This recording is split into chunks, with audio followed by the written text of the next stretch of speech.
Welcome back, everyone. We're diving into some seriously mind-bending stuff today. Oh, yeah, we're going to get into miracles. Miracles, exactly. But not just the kind you might be thinking of.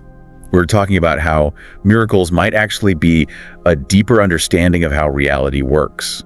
And how those two things, miracles and reality, might not be as different as we think. Right. So the source material for this deep dive is pretty fascinating. Chapter 30, The Law of Miracles. Yeah, and it really blends this ancient wisdom with modern physics in this really cool way. Almost like a recipe for, whoa. Yeah, exactly. And to kick things off, the chapter starts with this story about 3 hermits. Okay, hermits and miracles, I'm listening. Well, these hermits, they only knew one prayer. Just one. Just one.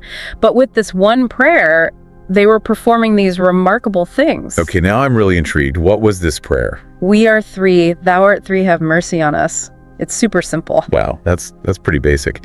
So what was it about this prayer that led to these so-called miracles? That's the big question. And it gets even weirder, when a bishop tried to teach these hermits more formal prayers. Oh, so he thought he could improve on their one prayer. Yeah, exactly. But they ended up forgetting them. And then get this, they literally ran after him on water, begging him to repeat the new prayers. Hold on, they ran on water. Okay, that is some visual. Right. I mean, it's a pretty wild image, and the bishop was like, okay, you guys stick with your original prayer. I mean, can you blame him? So how does the chapter connect this story to the whole concept of miracles? So it uses this whole hermit anecdote to bring in this idea of Maya. You might have heard of it. It's from the Vedic scriptures. I'm familiar with the term, yeah. But remind me, what's the gist of Maya again? Basically, Maya is this grand illusion of duality. It's we see the world as full of these separate opposing forces, like light and dark, good and evil. Okay, so it's saying that everything appears separate, but it's all really interconnected. Exactly. And the chapter argues that even science, reflects this whole principle of Maya. Think about Newton's third law. Every action has an equal and opposite reaction, right? Right. So even in the laws of physics, we see this duality, this interplay of opposites. Exactly. But here's where it gets really interesting. The chapter says science is amazing at explaining the how of the universe, but it can't fully grasp the why. Because science is operating within the illusion of Maya. Exactly. Science can observe these forces at play, but it can't explain the ultimate source of them, the unifying principle behind them. It's all part of this grand cosmic play, Okay, so if science is bound by Maya, how do we break free? How do we perceive the true nature of reality? Well, the chapter suggests the path to transcending Maya is by shifting our consciousness. Like waking up from the illusion. Yeah. It talks about becoming a true monotheist. Wait, monotheist? Does that mean we have to convert to a specific religion? Not exactly. It's not about religion in the traditional sense. It's about perceiving the singular, undivided consciousness behind the universe. Oh, I see. Recognizing that oneness behind everything. Exactly. And to get to that understanding, the chapter talks about this state of deep meditation, something called nirvikalpa samadhi. It's a state of pure awareness where you can see past the veil of Maya. So it's like seeing the universe without any filters. Yeah, like a raw, unfiltered experience of reality. And, this state of nirvikalpa samadhi has been reported by mystics and seers throughout history. Okay, we're getting pretty deep here. But before we totally lose ourselves in the mystical realm, let's talk about something a little more tangible. Let's talk about light. Perfect timing, because light is the next big piece of the puzzle the chapter explores. And I have a feeling it's going to shed some light on these miracles we've been talking about. Oh, absolutely. When you think about it, light is this incredible mystery. It travels through the vacuum of space. It's not dependent on any material substance. It's a powerful force, but it's also incredibly elusive. Right, and then the chapter brings in Einstein and his whole theory of relativity. Right, and that's where things start to get truly mind-bending. You see, before Einstein, everyone thought of time and space as these absolute unchanging constants. Right, like the very foundation of our reality. Exactly, but Einstein showed that the speed of light is the only true constant. So time and space are relative, but light speed is always the same. Precisely. And the chapter uses this idea to point out how our whole perception of reality is way more malleable than we might think. Okay, so we've got this ancient concept of Maya, this scientific revelation about light, and these hermits pulling off miracles with a simple prayer. I'm starting to see how these pieces might fit together, but how does it all connect? Well, that's what we're going to explore. But before we dive deeper, I'm curious, does this idea of light being a constant change how you view the universe? Well, I have to admit, it's making me wonder if we're only seeing like a tiny sliver of what's actually out there. So light, this cosmic constant, the bedrock of reality. But how does this all tie into the idea of miracles? Well, this is where the chapter gets even more mind-blowing. It starts talking about how modern science is moving away from this purely mechanical view of the universe, that idea that everything's like this giant clockwork machine. Right.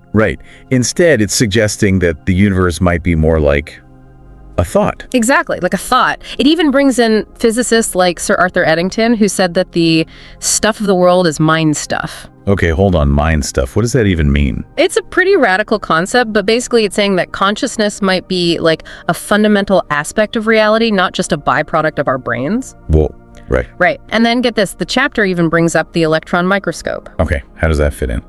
Well, the electron microscope showed that atoms, the building blocks of matter, they're essentially made of light. So instead of these solid particles, we're talking about energy, vibrations. Exactly. And think about it. If matter is essentially energy and light, and if light is connected to consciousness somehow, then maybe, just maybe, manipulating reality could be possible through a deep mastery of these forces. Okay, now we are venturing into some seriously wild territory here. But, is there any evidence to support this idea? Well, the chapter gives some pretty intriguing examples. It talks about how yogis, through intense meditation and spiritual practice, have been said to do things that seem to, defy the laws of physics, like levitation, teleportation, even materializing objects out of thin air. Wait, hold on. Are we really talking about magic here? Not necessarily. The chapter says these things might not be about breaking the laws of physics, but about, accessing a deeper understanding of them. So instead of like supernatural powers, it's more like super consciousness. That's a great way to put it. And the chapter introduces this idea of infinite mass as being the key to performing miracles. Infinite mass, so like becoming super heavy. No, not quite. It's not about physical mass. It's about a state of consciousness where the individual's awareness merges with the universal consciousness, like a state of oneness with the universe. Okay, I think I'm starting to grasp this. So these yogis, through their practices, they're tapping into this infinite mass, this unified field of consciousness, and somehow that allows them to manipulate reality. Yes, exactly. And the chapter really stresses that this isn't about gaining supernatural powers, but transcending the limitations of our ordinary perception. So it's not breaking the rules, but understanding them on a much deeper level. Exactly. And to illustrate this, the chapter brings in this powerful analogy, a motion picture. Okay, a movie. How does that relate to miracles? Think about it. A movie is just a projection of light and shadow, right? It creates the illusion of a three-dimensional world, characters, stories, but it's all just light playing on a screen. So is the chapter suggesting that our reality is like this giant cosmic movie? Yes, precisely. It's arguing that just like a movie, our reality is a projection, a play of light and shadow that creates this illusion of a solid material world. But ultimately, it's all just energy and consciousness manifesting in different forms. Whoa, that is mind-blowing. Yeah. But if our reality is a projection, then who or what is doing the projecting? That's a great question. And the chapter doesn't really give a definitive answer. It just refers to the source as this divine consciousness or the cosmic projector. Okay, so it's leaving the ultimate source open to interpretation. Exactly. But the key takeaway is that if our reality is truly a projection, then the possibilities for what we can experience and achieve in it could be way greater than we realize. So we're not just like passive viewers in this cosmic movie. We have the potential to, influence the plot, shape our own destiny. That's the question we'll explore further. But first, I want to share this personal anecdote from the author that really brings this whole cosmic motion picture concept to life. So we're living in this cosmic movie, this grand illusion, and it's all orchestrated by some mysterious divine consciousness.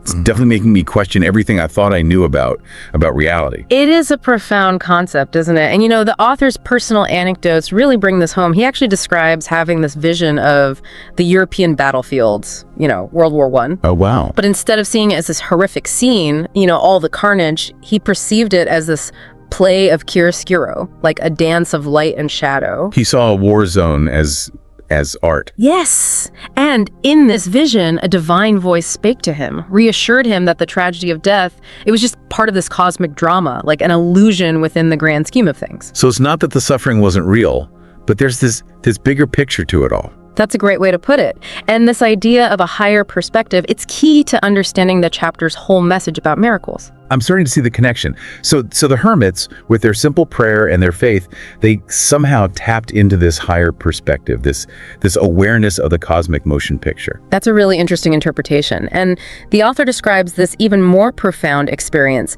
He actually perceived his own body as a projection of light. Wait, he saw himself as a being of light. That's how he describes it. He felt weightless, the room was filled with light, and then this disembodied voice explained the mechanics of this whole cosmic motion picture. That's incredible. But what does it all mean for us? If we're really just projections of light in a cosmic movie, what does that say about our own power, our ability to create, to change? That's the ultimate question, isn't it? If reality is more fluid, more malleable than we think, what are the implications? You mean, like, do we actually have the power to rewrite the script of our own lives? That's exactly what this chapter suggests. It points to the idea that our thoughts, our beliefs, even our intentions, they might have a far greater impact on reality than we realize. So we're not just reacting to circumstances, but we're actually co-creating our experiences. That's the possibility this chapter opens up. It's really challenging us to question what we think is possible, to explore that potential within our own consciousness. This has been an incredible deep dive, truly mind-expanding. So to wrap things up, what are the key takeaways for our listeners? Well, I think the biggest one is this convergence of ancient wisdom and modern science.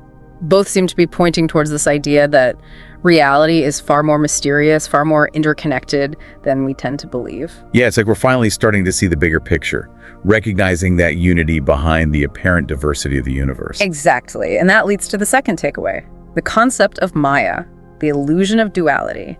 The chapter really encourages us to transcend this illusion, to see through that veil of separation and recognize the oneness of all things. So it's not about denying the differences we see, but understanding that on a deeper level, it's all connected. Yes.